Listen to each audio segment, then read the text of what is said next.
మీరు ఇంజనీరింగ్ చేశారా? జాబ్స్ కోసం సెర్చ్ చేస్తున్నారా? 3600 మందికి పైగా స్టూడెంట్స్ కి జాబ్స్ వచ్చేలా చేసిన code Gyan 100 days software course లో జాయిన్ అవ్వండి. మీ కెరియర్ ని బిల్డ్ చేసుకోండి.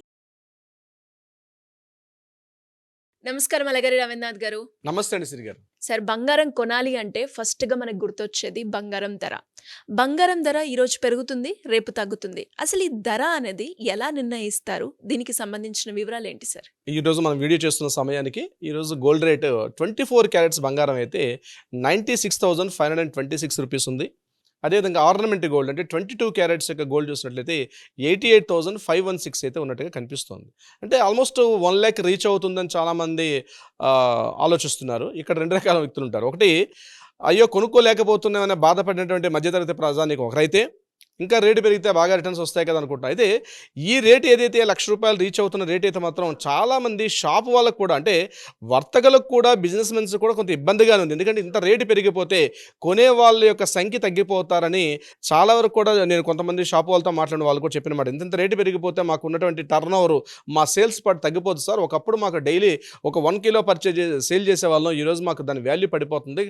చూసినట్టయితే కాస్ట్ వైజ్ చూసినట్టయితే సైజు ఎక్కువగానే కనిపిస్తుంది, క్వాలిటీ రేట్ టర్నోవర్ కానీ మేము అమ్ముతున్నటువంటి గోల్డ్ వాల్యూ మొత్తం తగ్గిపోతుందని చెప్పినట్టు వర్తకులు కూడా ఈ మధ్య నాకు చాలామంది కనిపించారు. సో ఏదేమైనప్పటికీ కూడా ఈ రేట్ల యొక్క ఫ్లక్చుయేషన్స్ మాత్రం కొంత డిఫరెంట్గా ఉండే అవకాశం ఉంటుంది సిరి గారు. ఇటీవల కాలంలో చూసినట్లయితే గడిచిన 2 సంవత్సరాల నుంచి బంగారం యొక్క ధర అనూహ్యంగా పెరిగిపోతూ వస్తుంది. అంటే గడిచిన కొద్ది నెలలుగా మనం చూసినట్లయితే చాలామందికి, సామాన్య ప్రజానీకానికి, కామన్ మ్యాన్కి ఒక పెద్ద డౌట్ ఏంటంటే, ఎందుకు ఇట్లా పెరిగిపోతుంది గోల్డ్ రేటు, ఎందుకు ఇలా తగ్గుతుంది? ఎందుకు ఇలా తగ్గుతుంది, ఒక్కోసారి పెరుగుతుంటుంది, ఒక్కోసారి తగ్గుతుంది. అంటే ఇది గవర్నమెంట్ చేతిలో ఉండదా? మన ఇండియన్ గవర్నమెంటే కదా, మన ఇండియన్ గవర్నమెంట్ చేతిలో ఉండదా? ఎందుకు ఈ పెరుగుదల ఏంటి, తగ్గుదల ఏంది? అయ్యో పెరుగుతుందని ఇప్పుడు పొరపాటున కొన్నాం అనుకోండి, సడన్గా ఒక్కోసారి తగ్గిపోయే అవకాశం కూడా అవుతుంది. సరే తగ్గింది కదా అని కొనుక్కుంటే చూస్తున్న సరికల్లా అది పెరిగిపోతున్నారు, ఆ తగ్గిన టైంలో కొనుక్కోలేకపోయాం కదా అని సాధారణ ప్రజానీకానికి 1,00,000 ప్రశ్నలు, అంటే సమాధానాలు లేని ప్రశ్నలు ఈ బంగారం పైన ఉన్నాయి. బంగారం పైన మక్కువ లేనిది ఎవరికి, ప్రతి ఒక్కరికి బంగారం కొనుక్కోవాలి, ధరించాలి, ఒక ఎసెట్గా దాచుకోవాలని ప్రతి ఒక్కరికి ఉంటుంది. ఇది గుర్తుపెట్టుకోవాల్సింది ఏంటంటే, బంగారం ఈజ్ నాట్ ఏ లోకల్, అంటే ఇండియన్ గవర్నమెంట్ తాలూకు it is a global commodity. It is a global commodity. ఇది టోటల్గా అంటే ప్రపంచానికి ఉన్నటువంటి ఒక కమోడిటీగా చూస్తుంది. నాట్ ఓన్లీ ఒక భారతదేశానికో, ఒక అమెరికాకో, లేకపోతే ఒక జర్మనీకో సంబంధించినటువంటి ఇది కాకుండా, దీని మీద ఈ రేట్ అనే విషయం మీద రకరకాల ఇంపాక్ట్స్ కలిగి ఉంటాయి. ముఖ్యంగా ఒక దేశం యొక్క అసెట్, ఇప్పుడు మనిషి ఉన్నారు, ఇప్పుడు మీ వాల్యూ ఎంత అని అడిగాం అనుకోండి, సార్ నా దగ్గర ఇన్ని అసెట్స్ ఉన్నాయి, నా దగ్గర ఇంత బంగారం ఉంది, లేకపోతే నా దగ్గర ఇన్ని రకాల స్థిరచరాస్తులు ఉన్నాయి కాబట్టి దిస్ ఈజ్ ఐ యామ్ అని చెప్తారు. అలాగే మరి ఒక దేశానికి అడిగితే, ఏ దేశంలో అయితే అత్యధిక బంగారం నిల్వలు ఉంటాయో ఆ దేశం స్థిరమైనటువంటి దేశంగా చెప్తారు. ఆ లెక్కలు కొడితే గూగుల్ వస్తుంది, భారతదేశంలో బంగారం నిల్వలు ఎంత ఉన్నాయి. అంటే బంగారం అంటే భారతదేశం దగ్గర బంగారం నిల్వలు అంటే వ్యక్తుల దగ్గర ఉన్న బంగారం నిల్వలు కాదు, భారతదేశం మన గవర్నమెంట్ ఏం చేస్తుందంటే బంగారం నిల్వలను దాచిపెడుతుంటుంది, అంటే రాబోయే రోజుల్లోకి ఉపయోగపడడం కోసం అని చెప్పి. సో అదొక అసెట్గా భావిస్తారు. నాట్ ఓన్లీ ఇండియా ఒక్కటే కాదు, ప్రపంచంలో ఉన్న ప్రతి దేశం కూడా ఒక అసెట్గా భావిస్తారు. దేశం యొక్క వాల్యూ ఏంటి, ఈ దేశం రిచ్చా, ఈ దేశం పూరా అంటే చెప్పాలంటే ఆ దేశం నుండి బంగారం నిల్వలను మాత్రమే పరిగణలో తీసుకుంటారు. అంతేగాని రియల్ ఎస్టేట్ ల్యాండ్ పెరిగింది కాబట్టి పెరిగిందని, తగ్గిందని దీన్ని చూసే దానికన్నా ఆ బంగారం, ఆ దేశంలో ఉన్నటువంటి రకరకాల గనులు, అంటే కోల్ కావచ్చు, బంగారం కావచ్చు, రకరకాల సహజ వనరులు ఏవైతే ఉంటాయో దాన్ని ప్రామాణికంగా తీసుకుంటారు. కానీ బంగారం మాత్రం ప్రపంచవ్యాప్తంగా ప్రతి దేశం కూడా బంగారు నిల్వల్ని ఒక స్టోరేజ్గా భావిస్తారు. This is I'm rich. ఒక వ్యక్తి దగ్గర ఎట్లయితే ఎంత బంగారం ఉంటుంది, వీడు రిచ్ అని ఎలా అంటామో, అదేవిధంగా ఒక దేశం కూడా రిచ్చాపూర్ చెప్పడానికి కూడా బంగారపు నిల్వలను కూడా పరిగణలో తీసుకుంటారు. సో ఇది ఇన్స్టెంట్గా చెప్పవచ్చు. సో ఇప్పుడు మన పాయింట్కి వచ్చినట్లయితే, బంగారం ధర ఎందుకు పెరుగుతుంది, ఎందుకు తగ్గుతుంది?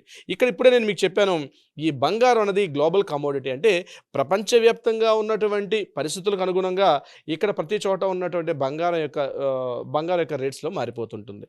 ఉదాహరణకి మీరు దుబాయ్ లేదా లండన్, అదేవిధంగా న్యూయార్క్ ఇట్లాంటి దేశాలు తీసుకుంటే, ఆ దేశాల్లో ఉన్నటువంటి ఆర్థిక స్థితిగతులను బట్టి కూడా ప్రపంచంలో ఉన్నటువంటి బంగారపు యొక్క రేటు మీద ఇంపాక్ట్ చూపిస్తూ ఉంటుంది. ఇది ఒక రకంగా ఉన్నటువంటి మార్పు. రెండవది, అమెరికాలో ఫెడ్ రేట్స్ తగ్గించారనుకోండి, అమెరికన్ గవర్నమెంట్ యొక్క ఫెడ్ రేట్స్ తగ్గిస్తే ఆటోమేటిక్గా బంగారం యొక్క విలువ పెరుగుతూ ఉంటుంది. ఇది నాట్ ఓన్లీ అమెరికాకి సంబంధించింది కాదు, ఇది యావత్ భారతదేశంలో చాలా వరకు ఉన్నటువంటి అమెరికన్ కంట్రీ మీద డిపెండ్ అవుతున్న అన్ని కంట్రీస్ మీద కూడా డిపెండ్ అవుతుంటుంది. అంటే అమెరికా యొక్క ఫెడ్ రేట్స్ తగ్గిస్తే బంగారం యొక్క విలువ కూడా పెరుగుతూ ఉంటుంది. అదేవిధంగా యుఎస్ యొక్క డాలర్ ఇన్ఫ్లుయెన్స్ కూడా దీని మీద ఉండే అవకాశం ఉంటుంది. అంటే ప్రపంచవ్యాప్తంగా ఉన్న డాలర్ ఇన్ఫ్లుయెన్స్ ఎలా ఉంటుంది, ఒకవేళ డాలర్ చాలా వీక్ వీక్గా ఉందనుకోండి, డాలర్ వాల్యూ ప్రపంచ మార్కెట్లో డాలర్ వాల్యూ వీక్గా ఉన్న సందర్భాల్లో బంగారం యొక్క వాల్యూ కూడా ఆటోమేటిక్గా స్ట్రాంగ్ అవుతుంటుంది.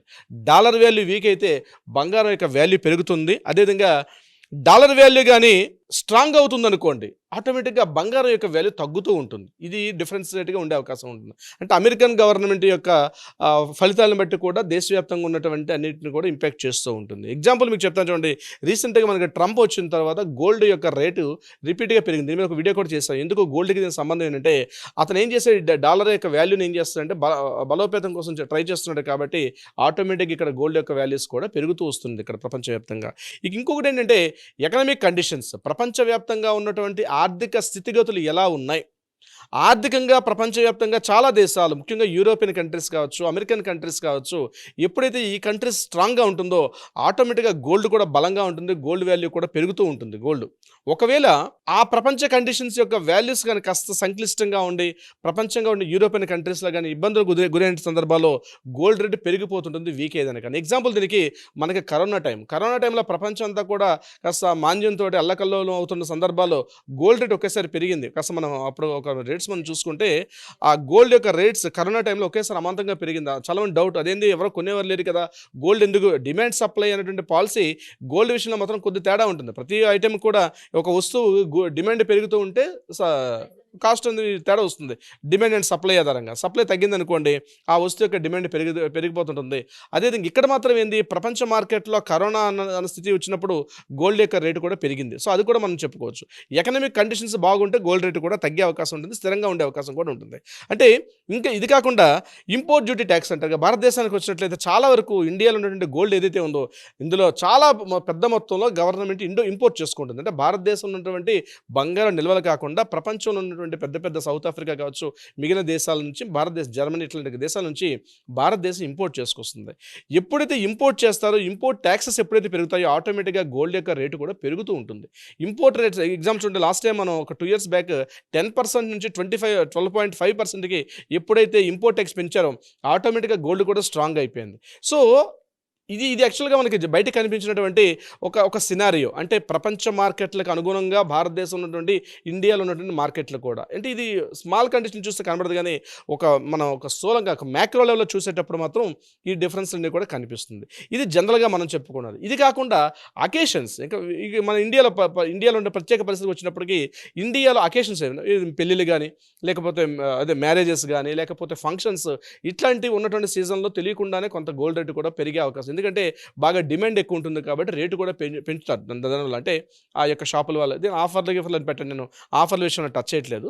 ఓవరాల్గా భారతదేశం ఉంటే ప్రధాన నగరం అంటే ముంబై, అహ్మదాబాద్, పూణే, హైదరాబాద్, ముఖ్యంగా ఈ ప్రధాన సిటీ చెన్నై, ఇట్లాంటి కలకత్తా ఈ ప్రాంతాల్లో తెలియకుండానే వాళ్ళు మొత్తం దేశంలో ఉన్నటువంటి వ్యక్తిగతంగా ఉన్నటువంటి ఫంక్షన్స్, మ్యారేజ్ ఇటువంటి సందర్భాల్లో కూడా గోల్డ్ రేటు పెరిగే అవకాశం ఉంటుంది. అంటే ఇది ఏంటంటే పర్టికులర్గా ఈ ఒక్క పారామీటర్ వల్ల పెరుగుతుంది అని చెప్పడం కాకుండా ప్రపంచవ్యాప్తంగా ఉన్నటువంటి సినారియోస్ అన్నీ కూడా గోల్డ్ రేట్ యొక్క హెచ్చు తగ్గుల్ని ఇంపాక్ట్ చేస్తూ ఉంటుంది. అది ప్రధాన కారణం. రెండవది మన దేశంలో ఉన్నటువంటి ఇటువంటి సీజన్స్ ఏమైనా వచ్చినప్పుడు కూడా డిమాండ్ పెరిగే అవకాశం ఉంటుంది. బట్ ఏంటంటే గడిచిన కొన్ని నెలలుగా చూసినట్టయితే మాత్రం రేటు పెరుగుతూ వస్తుంది.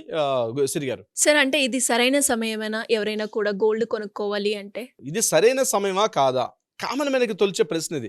ఈ టైంలో గోల్డ్ పర్చేజ్ కొనడం కరెక్టా కాదా? నేనేమంటానంటే మీరు కొనే గోల్డ్ ఏదైతే ఉందో 2 partsగా డివైడ్ చేయండి. షార్ట్ టర్మ్, లాంగ్ టర్మ్గా తీసుకోండి. ఎందుకంటే గోల్డ్ ఎసెట్గా తీసుకుంటాం కాబట్టి షార్ట్ టర్మ్ అంటే జస్ట్ షార్ట్ టర్మ్లో కొనేసి అమ్మేయాలి. అంటే ఈ రోజు నేను తీసుకుంటాను ఒక 1 yearలోనో 1.5 yearలోనో, లేకపోతే ఇంకా చెప్పాలంటే ఒక 4-5 months 6 monthsలో గోల్డ్ నేను కొనుక్కుంటాను అనుకున్న సందర్భాలు మాత్రం వద్దని నేను చెప్తాను. ఈ టైంలో గోల్డ్ పర్చేజ్ చేయడం కరెక్ట్ కాదు. ఎందుకంటే ఎలా ఉంటాయి ఫ్లక్చుయేషన్స్ రేట్ తెలియదు. ఇక లాంగ్ టర్మ్ తీసుకునే వాళ్ళు మాత్రం మరి కాస్త వెయిట్ చేసే ధోరణి మంచిది. నేను అక్కడ వద్దంటాను, ఇక్కడ వద్దంటాను. లాంగ్ టర్మ్ చేసే వాళ్ళ మాత్రం కొద్ది మొత్తంలో కొనండి. అంటే లార్జ్ స్కేల్లో ఒక 100 grams, 200 grams, 500 grams అట్లా పెద్ద హ్యూజ్ మొత్తంలో పర్చేజ్ చేయడం కన్నాను కొద్ది మొత్తంలో పర్చేజ్ చేసే అవకాశాన్ని పెట్టుకోండి. అంటే కొద్ది మొత్తం ఏంటంటే ఇప్పుడు ఫర్ ఎగ్జాంపుల్ మీ రిక్వైర్మెంట్ ఒక 100 grams ఉందనుకోండి, జస్ట్ ఒక 10 grams తీసుకోండి. ఎందుకంటే మార్కెట్ రేట్ ఎలా ఉంటుంది అంటే లాంగ్ టైమ్స్ మనం ఇన్వెస్ట్మెంట్ ఆలోచించుకునేటప్పుడు మాత్రం దీన్ని 2 రకాలుగా డివైడ్ చేసి కొద్ది మొత్తంలో ఈ టైంలో పర్చేజ్ చేసుకోవడం మంచిది. షార్ట్ టర్మ్లో వెళ్ళేటప్పుడు మాత్రం ఎట్టి పరిస్థితుల్లో మాత్రం ఇది రైట్ ఆప్షన్ కాదని అయితే నేను చెప్తాను. Siri garu thank you sir, thank you so much. Thank you so much Siri garu. Suman టీవీలో మీ పర్సనల్ అండ్ బిజినెస్ ప్రమోషన్స్ కోసం కింది నెంబర్కి కాంటాక్ట్ చేయండి.